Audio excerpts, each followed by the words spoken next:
Ok. Bonjour tout le monde. J'espère que tout le monde m'écoute. S'il y a un problème de son, faites-moi un signe. Si tout est OK, faites-moi un signe dans le chat. Comme ça, je peux commencer le cours. Allô, tout le monde m'écoute? OK, puisque j'ai des signes comme tout le monde m'écoute. Ben, donc, au fur et à mesure, posez vos questions et à la fin du cours, on essaiera de répondre aux questions. Donc, on va voir ensemble un cours qui est assez long, qui est dans l'intitulé, ce sont les hépatites virales. Donc, dans l'intitulé, c'est les hépaties virales. Les hépatites virales, on peut les prendre de deux façons différentes. Soit on prend chaque virus à part, hépatite A à part, hépatite B, hépatite C à part, soit on peut le prendre d'une autre manière. Ça, vous trouverez ça dans les polycopes. Alors que la deuxième façon de prendre les cours, c'est ce qu'on va voir dans cette vidéoconférence, dans le sens où on va prendre d'abord un petit rappel sur les caractéristiques communes de tous les hépatites virales. Puis, on prendra chaque hépatite virale avec ses particularités, c'est-à-dire on ne va pas refaire ce qui est commun, on insistera sur ce qui est différent des autres hépatites virales. Tout d'abord, on commence par une introduction. C'est quoi les hépatites virales? Les hépatites virales, c'est une infection qui dit hépatite d'une façon générale, c'est une infection systémique. Qui dit systémique, c'est-à-dire elle va toucher plusieurs organes, mais elle va atteindre principalement le foie. C'est une qui dit hépatite, bien sûr, le suffixe it, c'est-à-dire inflammation. Donc, c'est une lésion inflammatoire. C'est une lésion inflammatoire du foie aigu ou chronique, avec altération, bien sûr, des hépatocytes d'une façon plus ou moins dégénérative. Et cette altération, elle va conduire avec le temps surtout, le facteur temps, c'est-à-dire avec des mois, des années, ça va s'étendre à la fibrose et à la cirrhose, comme on verra tout à l'heure. Et le meilleur marqueur de ces hépatites, c'est l'élévation des transaminases, qui est une enzyme sécrétée par le foie. Donc, cette élévation des transaminases séliques, qu'on appelle actuellement azotéalate et qu'on appelait autrefois TGO et TGP, va entraîner ce qu'on appelle une cytolyse hépatique, c'est-à-dire destruction de l'élément essentiel du foie, qui est l'hépatocyte. Et donc, hépatite implique lésion inflammatoire du foie de causes multiples. C'est-à-dire, là, on est en train de parler de façon générale, les hépatites de façon générale. Cette hépatite ou ces hépatites peuvent avoir plusieurs causes. La première cause, on commencera par ce qui ne nous intéresse pas, c'est-à-dire, on a la première cause qui est auto-immune, ce que vous voyez à droite. À droite. Ça, c'est auto-immune, c'est-à-dire, c'est des hépatites, disons, de mécanismes auto-humains et c'est des malades qu'on envoie généralement à la médecine interne. C'est-à-dire ça ne concerne pas du tout ce cours-là. Et il y a en deuxième lieu les hépatites médicamenteuses, c'est-à-dire l'absorption de certains médicaments est très toxique pour le foie et entraîne donc ce qu'on appelle une hépatite médicamenteuse. Et enfin, ce qui nous intéresse aujourd'hui, il y a ce qu'on appelle les hépatites infectieuses. Ces hépatites aiguës infectieuses sont fréquentes, mais chose importante déjà, on le dit déjà au début de ce cours, elles sont, comme vous allez le voir, toutes les hépatites, la plupart, dans plus de 3/4 des cas, elles sont asymptomatiques. Et les atteintes hépatiques sont liées à une action, d'une part, cytopathique, c'est-à-dire quand on dit cytopathique, c'est-à-dire action directe de l'agent causal, le virus est responsable. Soit alors, dans une autre catégorie de hépatites, on a ce qu'on appelle l'action immunitaire. L'action immunitaire, et on va le voir d'une façon très manifeste dans ce qu'on appelle l'hépatite virale B. C'est-à-dire, c'est l'entrée du virus qui va entraîner la destruction, une réponse immunitaire qui sera responsable de la destruction des cellules hépatiques avec donc cytolyse. Sur le plan historique, c'est-à-dire depuis quand on connaît ces hépatites, déjà avant Jésus-Christ, avant l'ère Jésus-Christ, c'est-à-dire avant qu'on commence à compter Jésus-Christ, puisqu'on est en 2020, avant de zéro de Jésus-Christ, on parlait surtout de jaunisse, pour montrer que ces hépatites virales existaient déjà depuis bien longtemps. Et puis, avec le temps, et enfin pratiquement au 19e siècle, on a constaté que ces hépatites sont liées, on a démontré qu'il y a une origine infectieuse de ces hépatites virales. Et l'origine infectieuse a été subdivisée en deux grandes catégories. D'abord, il y a ce qu'on appelle ceux qui sont à transmission entérale, et donc on a individualisé l'hépatite virale A, on verra tout à l'heure ces nominations, et d'une part, ce qu'on appelle les hépatites virales de transmission parentérale, et à ce qu'on appelle les B et les D. Mais les experts ont constaté qu'entre ces deux tableaux cliniques, il y avait aussi des hépatites virales qui n'étaient ni A, ni B, ni C, ni D, et donc on les appelait les hépatites non A, non B. Et ces hépatites non A, non B, avec le temps, et pratiquement vers la fin des années 80, on a découvert encore ces hépatites non A, non B se subdiviser en deux catégories. Il y a ceux qui sont à transmission entérale, qu'on les a nommés les hépatites liées au virus E, qu'on verra tout à l'heure, et aussi ceux qui sont à transmission parentérale, qu'on appelle aussi les hépatites virales liées au virus C. Quels sont les virus qui sont capables d'entraîner les lésions hépatiques? Ce sont des virus qu'on les appelle généralement les virus hépatotropes. C'est-à-dire, on a les virus responsables des hépatites virales et il y a aussi d'autres virus qui ont, quand on dit hépatotropes, c'est-à-dire ils ont une affinité pour le foie. Ces virus, on a le cytomégalovirus, l'Epstein-Barr virus, les virus herpétiques HSV1 et HSV2, il y a les virus aussi de la fièvre jaune. Tous ces virus-là entraînent également des hépatites virales, mais qui ne font pas partie de ce cours-là. C'est-à-dire, c'est des virus hépatotropes, mais ce qui nous intéresse, ce sont principalement 5 virus qu'on a notés selon les lettres majuscules A, B, C, D ou delta et le E. Ces virus, qui sont responsables des hépatites, s'attaquent donc au foie, et qui est l'un des organes les plus importants et les plus volumineux du corps humain. D'ailleurs, il représente une véritable machine, une véritable usine où pratiquement tout se métabolise à ce niveau-là. Pour donner quelques exemples, à ce niveau-là, on a une production de la bile destinée à faciliter la digestion des aliments et l'absorption des nutriments. Il y a aussi la production des protéines nécessaires à la coagulation et les facteurs de coagulation. Il y a aussi l'ajustement du taux de cholestérol qui se fait à ce niveau-là, la lutte contre les infections par la production de certains anticorps. Et donc, vous voyez, il y a pas mal de rôles que joue cet important organe. Et on peut dire même que sans cet organe, pratiquement, il n'y a plus de vie possible. Le mode de transmission de ces hépatites, d'une façon générale, il y a pratiquement, on les classe pratiquement en 4 catégories. Il y a d'abord ce qu'on appelle les hépatites à transmission entérale, comme je l'ai dit tout à l'heure dans l'introduction et dans l'historique. Entérale, qui dit entérale, c'est intestin, c'est-à-dire transmission qu'on appelle orofécale. Celle-ci concerne 2 catégories surtout de ces hépatites. Il faut le retenir dès maintenant. Quand on parle de transmission entérale, on fait illusion principalement au virus de l'hépatite A, VHA, virus de l'hépatite A, et le virus de l'hépatite E. C'est ça, une transmission entérale. Par le sang et sexuel et mère-enfant, tout cela, ces 3 modes de transmission sont regroupés sous les transmissions parentérales. Parentérale, c'est-à-dire par voie veineuse, par le sang. Et donc, par le sang, on a l'hépatite B, l'hépatite C et l'hépatite delta.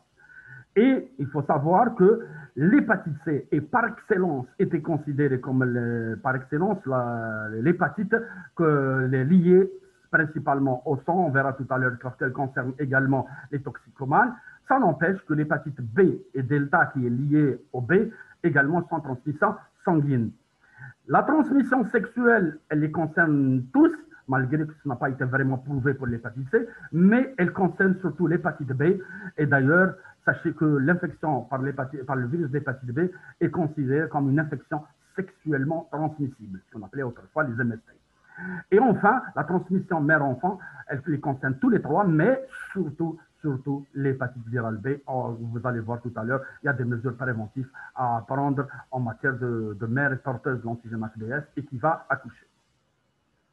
Les risques de transmission. Vous allez voir que c'est lié surtout à la résistance du virus dans le milieu extérieur. D'ailleurs, après une exposition percutanée, juste à titre comparatif, vous allez voir que le virus d'hépatite B est celui qui se transmet le plus. Parce que celui qui est le plus résistant dans le milieu extérieur par rapport à celui de l'hépatite C, ou alors par comparaison à celui du VIH. D'ailleurs, sa transmission, après une exposition percutanée, peut aller entre 2 jusqu'à 40%. C'est-à-dire un malade sur 2 qui fait un accident, par exemple, d'exposition au sang, risque d'attraper l'hépatite B. Elle est moindre pour l'hépatite C, entre 1 à 3% pratiquement, et elle est encore plus moindre, mais ça n'empêche pas qu'après un accident d'exposition au sang, le risque d'attraper un VIH est toujours présent. Les différents stades d'évolution de ces hépatites virales, d'ailleurs, la survenue d'une hépatite virale détermine d'abord ce qu'on appelle une hépatite virale aiguë. Et puis, généralement, après une période bien déterminée, et sachez-le dès maintenant, il faut le garder à long terme, qu'après une période généralement de 6 mois, on parle, c'est-à-dire s'il n'y a pas disparition des marqueurs de n'importe quelle hépatite, il y a évolution vers ce qu'on appelle les hépatites virales chroniques. Cette évolution concerne principalement l'hépatite virale B et par conséquent la D, on va voir tout à l'heure pourquoi elle est liée à la B, donc il y a possibilité de passage à l'hépatite virale chronique, et encore plus important dans l'hépatite virale chronique, vous allez voir dans ça dans l'histoire naturelle des hépatites virales C, qu'elle entraîne pratiquement plus de 70 à 80% une hépatite virale chronique, mais elle est inexistante pour les hépatites à transmission entérale, je fais exprès de reprendre les termes entéral pour ça se fixe très bien dans vos têtes, et donc ça concerne l'hépatite A et E, donc, et qui sont à transmission entérale, donc il n'y a pas d'évolution vers l'hépatite virale chronique. Jamais, si vous évoquez un diagnostic d'hépatite virale A ou E, ne parlez jamais de l'hépatite virale chronique, ce serait une erreur monumentale. Donc, l'histoire naturelle de ces hépatites virales. Ces hépatites virales, d'abord, on a un sujet sain qui a pratiquement un foie normal et donc il se fait contaminer. Cette contamination peut être liée au virus A, B, C, D ou E. Tous les virus peuvent donc contaminer l'être humain. Ils vont déterminer une hépatite aiguë. On s'en fout maintenant qu'elle soit symptomatique ou non. Cette hépatite aiguë peut évoluer pour les 5 virus, je dis bien pour les 5 virus, elle peut évoluer vers la guérison et donc revenir à un foie normal. Mais dans certaines situations, elle peut évoluer vers la chronicité et cette situation concerne surtout uniquement les hépatites à transmission parentale, c'est-à-dire B, C et D. Et donc, on aura une hépatite chronique dont la conséquence et dans le grand danger de cette hépatite chronique, c'est l'évolution d'abord vers la cirrhose, qui est une des risques évolutifs des hépatites virales, et également la cancérisation et la survenue de ce qu'on appelle l'hépatocarcinome du foie. Et donc, en parlant de cette histoire naturelle, par rapport à l'incubation est variable d'un virus à un autre. Et généralement, elle est relativement lente. C'est-à-dire, ce n'est pas les évolutions de quelques jours. Généralement, c'est par rapport à l'hépatite, par exemple, A et E, c'est une dizaine de jours et qui peut aller jusqu'à pratiquement 1 mois et demi, 40 ou 45 jours. Et elle est encore plus importante pour les autres virus, le B, le C et le D. C'est-à-dire, elle peut aller jusqu'à 3 mois pour l'hépatite C.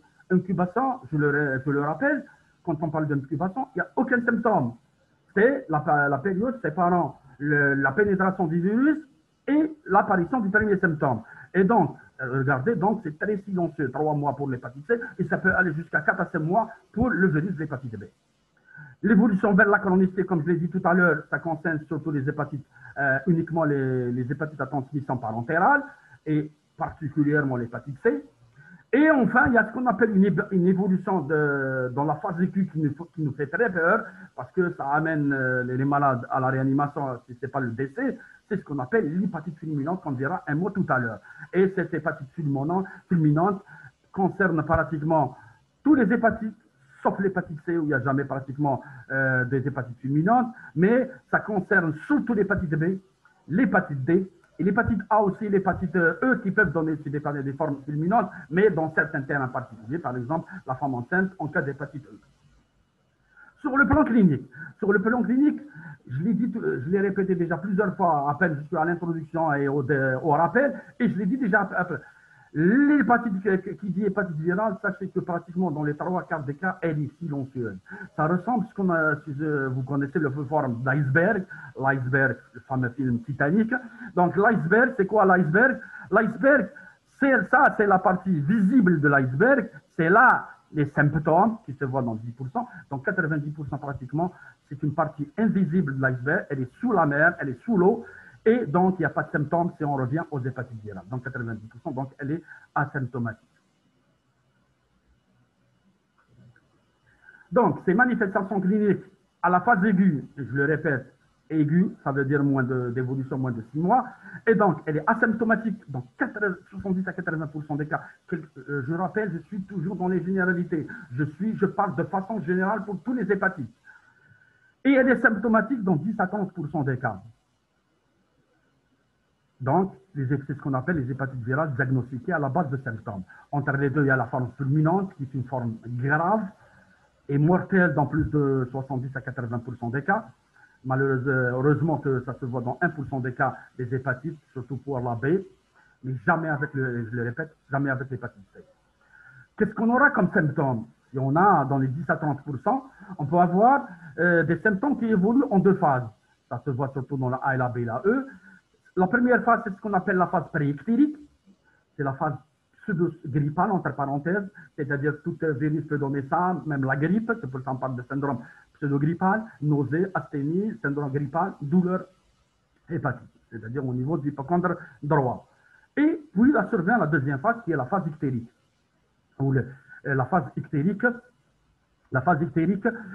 où il y a l'apparition, bien sûr, comme son l'indique, d'ictère cutanéo-muqueux, comme vous voyez sur cette diapo, avec décoloration des selles, urine foncée, c'est-à-dire les signes de cholestase. Et, je le rappelle aussi, j'ai dit qu'il y a l'hépatite C, il n'y a pas de forme fulminante, il n'y a aussi jamais été décrit d'ictère pour l'hépatite C. Ce qui domine, c'est surtout l'asthénie et les douleurs hépatiques. On reviendra tout à l'heure dans l'hépatite C. L'hépatite chronique, je rappelle, c'est une évolution de plus de 6 mois. Elle peut être asymptomatique dans la plupart des cas, dans plus de 80% jusqu'à 90% des cas, et généralement c'est une découverte fortuite à l'occasion par exemple d'un bilan prénuptial, à l'occasion d'un bilan préopératoire, etc. Pour ne citer que cela. Mais elle peut être aussi symptomatique et généralement ça se voit à un stade avancé, un stade de, par exemple de cirrhose ou alors cirrhose avec ses complications au stade de néoplasie. Comment on évalue la sévérité d'une hépatite? À la phase aiguë, il y a d'abord les formes non graves qu'on a vues avec le tableau commun, asthénie, etc. Et il y a aussi les formes graves. Les formes graves, telles que observées dans les formes qu'on appelle fulminantes, avec tableau d'insuffisance hépatocellulaire, encéphalopathie hépatique, on dira un mot tout à l'heure, avec perturbation des facteurs de la coagulation, qui fait tout le risque de ces hépatites, avec risque surtout hémorragique. Dans les hépatites chroniques, qu'est-ce qui fait la sévérité? Généralement, elle est asymptomatique, dans plus de 80 à 90%, généralement découverte à l'occasion d'une cytolyse qui n'est pas importante. Mais qu'est-ce qui conditionne la gravité? C'est surtout le degré de la fibrose hépatique, qui constitue un facteur pronostique. C'est-à-dire, plus on avance dans l'évolution dans le temps d'une hépatite chronique, c'est-à-dire une hépatite chronique de 3, 5, 6 ans jusqu'à 10 ans, il y a l'évolution de la fibrose. Et justement, la cirrhose, c'est quoi? C'est le stade ultime de la fibrose, au stade 4, comme le montre la classification de Métaville, qu'on dira également un mot. Et ça évolue d'abord au stade 1 minime, stade 2 modéré, stade 3 sévère, et le stade 4, c'est le stade de la cirrhose. Et donc, deux risques majeurs. En cas d'hépatite aiguë, le risque majeur, c'est le risque d'évolution vers la fulminante. Et en cas d'hépatite chronique, c'est l'évolution vers les complications qui sont la cirrhose et le cancer. La cirrhose avec toutes ses complications, on verra tout à l'heure aussi. Et donc, le foie évolue de ce stade infanormal à un cirrhose avancée. Et donc, l'enjeu de la bataille, c'est quoi? C'est éviter justement cette évolution d'infanormal à un foie cirrhotique ou néoplasique. Et aussi le diagnostic tardif, c'est à l'occasion de complications, carcinome hépatocellulaire, le cancer. Alors les complications de la cirrhose qui sont les varices œsophagiennes, des hautes les varices œsophagiennes, ça c'est une endoscopie au niveau de l'œsophage, qu'est-ce qu'on voit? Ça c'est les varices que vous voyez là. Et aussi, parmi les complications de la cirrhose, ici, l'acide qui est importante et avec le temps, elle devient réfractaire à tout traitement. Ça, c'est les généralités, les caractéristiques communes de toutes les hépatites. Maintenant, on entame hépatite par hépatite, c'est-à-dire hépatite A, puis B, puis C, D, et terminer les cours avec la E. Donc, l'hépatite A en premier lieu. L'hépatite A, c'est une hépatite liée à un virus qui est un virus ARN. Sachez-le dès maintenant, ça c'est une forme de révision aussi. Tous les hépatites virales sont un virus ARN, sauf l'hépatite virale B qui est un virus ADN, qu'on verra tout à l'heure. Elle est donc contagiosité par voie digestive, on l'a dit tout à l'heure, transmission orofécale ou transmission entérale, et on a vu tout à l'heure aussi l'incubation pouvait aller de 2 jusqu'à 6 semaines, c'est-à-dire jusqu'à un mois et demi. L'évolution de cette hépatite A, vous voyez là, à l'échelle du temps, en bas, cette ligne-là, les symptômes apparaissent généralement entre la 2e semaine, pratiquement jusqu'à la 8e semaine, si bien sûr cette hépatite A est symptomatique, avec évolution dictaire, que vous voyez cette courbe-là, il commence pratiquement à la 3e semaine, peut être maximum 5e semaine et dégraisser par la suite avec le temps. On verra tout à l'heure qu'il y a des formes prolongées aussi. Il y a le virus de l'hépatite A, il est présent pratiquement dans le sang, pratiquement de la 3e semaine jusqu'à la 7e semaine. Et il est présent dans les selles, à pratiquement également 3e, 4e semaine, et d'une façon plus prolongée que par rapport au sang. Les marqueurs sérologiques, c'est les immunoglobulines de type d'abord IgM, qui apparaissent les plus précocement 3e, 4e semaine, être maximum 6e, 7e semaine, puis regresser avec le temps pour disparaître avant le 6e mois. Les immunoglobulines G, par contre, apparaissent plus tardivement 4e, 5e semaine pour évoluer de façon, disons, constante et prolongée dans le temps, jusqu'à peut-être même au-delà de 6 mois. L'évolution, justement, de ces hépatites virales A, elle est généralement rapidement favorable en 10 à 15 jours. Elle est bénigne dans 98% des cas. Mais, attention, il y a des formes graves aussi. Et aussi, chose importante aussi, il n'y a pas de forme chronique. La forme grave, on a vu tout à l'heure, attention, possibilité de forme fulminante, qui est moins de 1 à 2%, mais il y a aussi les formes aussi qu'on a très fréquemment observées dans notre consultation, c'est les formes prolongées, plusieurs mois, les formes cholestatiques, c'est-à-dire avec un ictère très foncé, les formes avec rechute, on a l'impression que le malade a guéri et d'un jour à l'autre, il refait encore la même symptomatologie. Et enfin, les formes les plus graves, c'est les formes fulminantes qui se voient de 1 à 10 000 cas avec l'ismative du foie et qui sont mortelles. La prophylaxie de ces hépatites virales repose surtout sur des formes à transmission orofécale, donc c'est les règles d'hygiène dans le cadre des infections à transmission fécale, c'est-à-dire principalement, comme vous voyez sur cette photo, le lavage des mains. Et il y a aussi la vaccination. Cette vaccination est recommandée pour tout voyageur partant en zone d'endémie, mais qui n'a pas d'antécédent d'hépatite virale A. Sachez qu'en Algérie, on ne fait pas cette vaccination parce que l'Algérie fait partie des pays à endémicité élevée d'hépatite virale A et plus de 70 à 80% de la population à l'âge de 15 à 20 ans ont déjà une sérologie positive vis-à-vis d'hépatite A, même s'il n'y a aucun symptôme auparavant. Ça, c'était pour l'hépatite virale A.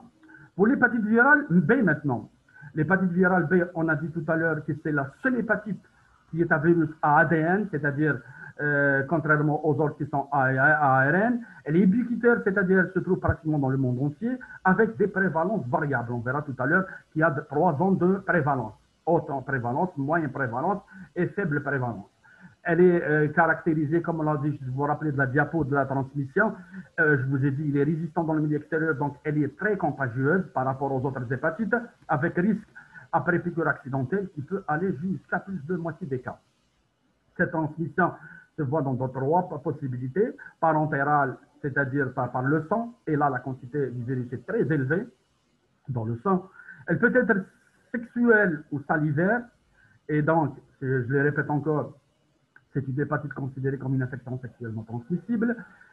Elle peut, et ceci est lié à la présence du virus dans le sperme, les sécrétions cervico-vaginales, la salive, et surtout salive meulée à distance, c'est-à-dire c'est quelqu'un qui a des lésions au niveau de la muqueuse de la bouche, à la face interne de la bouche.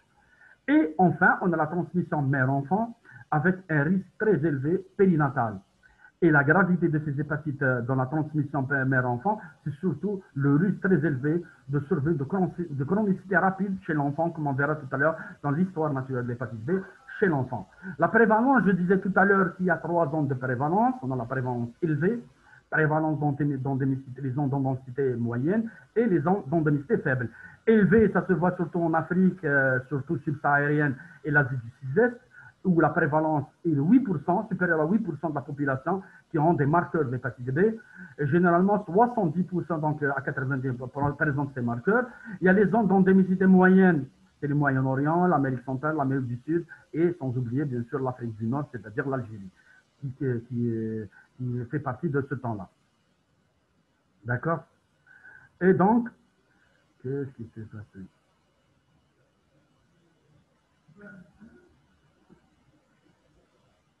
Donc, et les zones d'endémicité faible, telles que l'Amérique du Nord, l'Europe occidentale et du Nord, et donc inférieure à 2%. Et comme vous voyez sur cette carte géographique, les zones en rouge, c'est les zones à forte endémicité, les zones en orange, c'est les moyennes, et jaune, c'est faible endémicité. Ça, c'est les génotypes. Tout virus qu'on verra tout à l'heure aussi pour l'hépatite C, il y a plusieurs génotypes.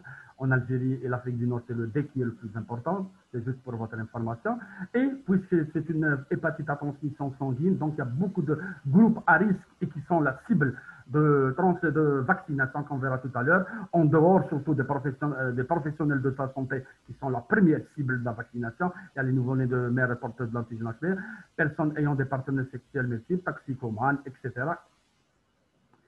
L'histoire naturelle donc chez l'adulte de cette hépatite virale B, après une hépatite aiguë qui est 90% asymptomatique et dans 10% symptomatique, avec risque de hépatite fulminante, guérissant dans 90% des cas et passage à la chronicité dans environ 5% des cas.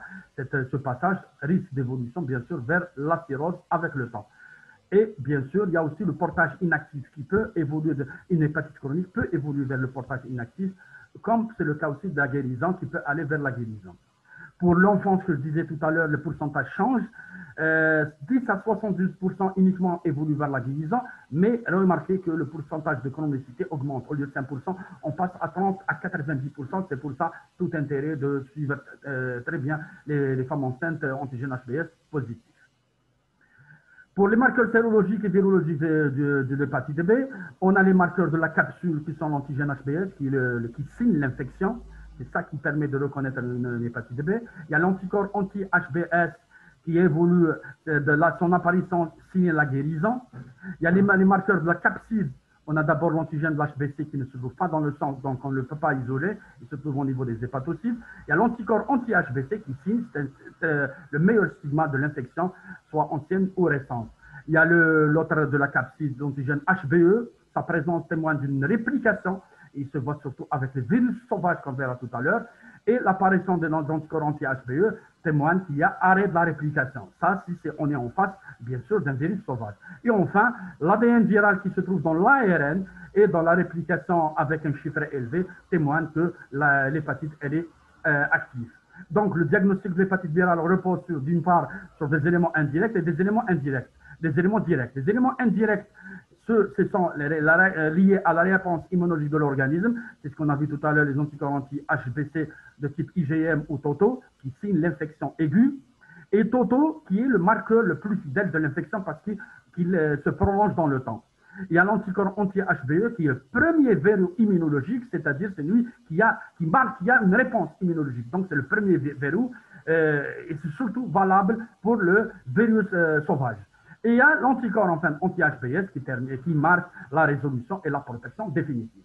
Et enfin, on a le diagnostic direct, c'est-à-dire mise en évidence de ce virus et de ses constituants, détection de l'antigène HBS pour le diagnostic au départ, l'antigène HBE qui est le marqueur de la réplication surtout du virus sauvage, je le répète, parce que le mutant, vous n'allez pas trouver l'antigène HBE, et enfin la détection du génome viral par PCR, PCR polymère chain reaction, et se voit, c'est un marqueur de la réplication du virus sauvage et muté, les deux en même temps. C'est-à-dire qu'on a un problème diagnostique, c'est-à-dire on n'est pas sûr du diagnostic, surtout dans certaines périodes qu'on verra tout à l'heure, on est obligé de faire la PCR. Et donc, l'hépatite aiguë, après 6 mois, évolue vers l'hépatite chronique. Et c'est ça l'évolution des différents marqueurs, avec l'apparition des anticorps anti-HBC de type IgM vers la quatrième mois généralement, en moyenne. Et oui, on a anticorps anti-HBC, ce que je disais tout à l'heure, se prolonge dans le temps. Et puis, après la résolution, apparition des anticorps anti-HBE, qui est le premier verrou immunologique, comme on a dit tout à l'heure, et enfin l'apparition d'anticorps HBS qui témoigne c'est le seul marqueur qui signe la guérison. Avec le temps, dans les années, remarquez, il y a toujours persistance des antigènes HBC totaux.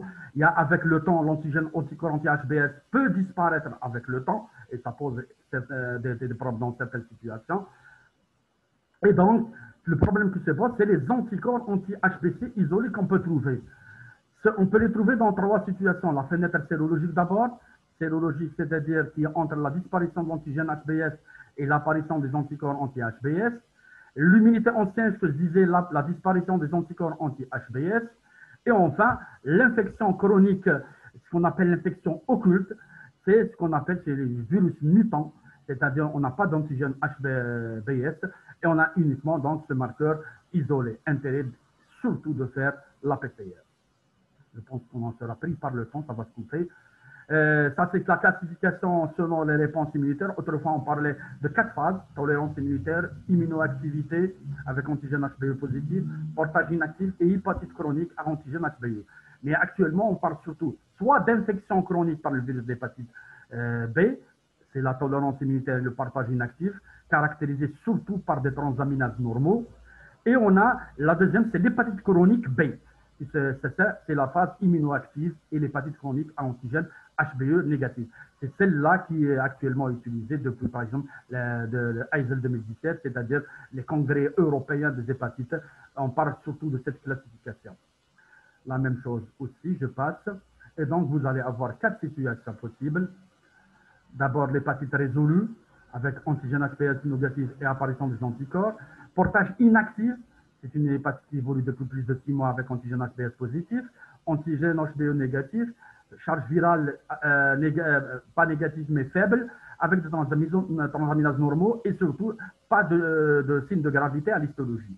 Il y a l'hépatite chronique à virus sauvage, ça c'est l'antigène HBs qui est positif depuis de 6 mois, et surtout antigène HBe positif également, et anticorps négatifs de l'HBe. Charge virale relativement élevée, des azates aussi fluctuants, peut être élevés ou normaux, mais une atteinte sévère sur le plan histologique. L'hépatite chronique à virus mutant, par contre, c'est toujours l'antigène HBs de plus de 6 mois, mais antigène HBe négatif, contrairement à celle de sauvage. Charge virale plus ou moins faible, transaminase également normaux, peu élevés, et une anapathe aussi, une histologie qui montre une atteinte plus ou moins sévère. Le traitement de ces hépatites virales, il n'y a pas de traitement à la phase aiguë. Dans les formes fulminantes, c'est surtout le traitement symptomatique de réanimation et transplantation hépatique d'urgence, qui est vraiment fictif en Algérie. Et les formes chroniques, c'est généralement l'utilisation des antiviraux tels que l'interféron alpha-pégylé, le Pégasus, qu'on appelle les Pégasus, qu'on va voir surtout avec l'hépatite C. Et il y a aussi les autres, les antiviraux utilisés pour l'hépatite B, la mividine qu'on connaît, que certainement vous avez entendu parler dans l'infection à VIH. Il y a le tenofovir, surtout qui est utilisé actuellement en Algérie, comme on verra tout à l'heure. Et enfin, en cas de cirrhose sévère, c'est la transplantation hépatique.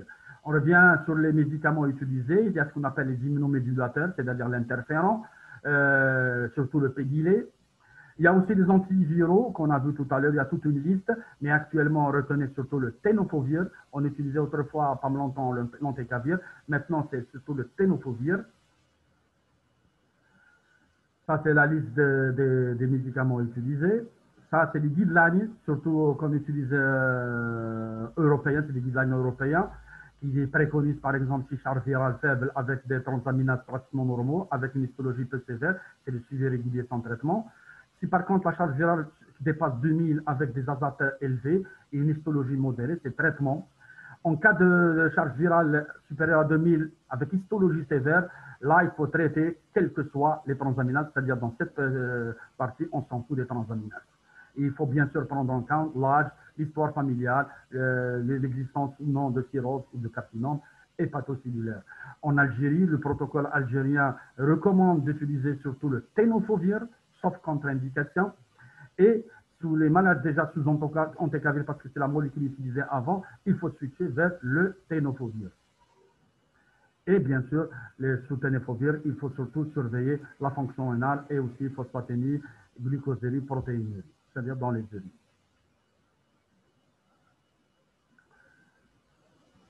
Vous m'entendez toujours? Vous m'entendez? Si vous m'entendez, oui, d'accord, je continue, ça ne s'est pas coupé encore. Pour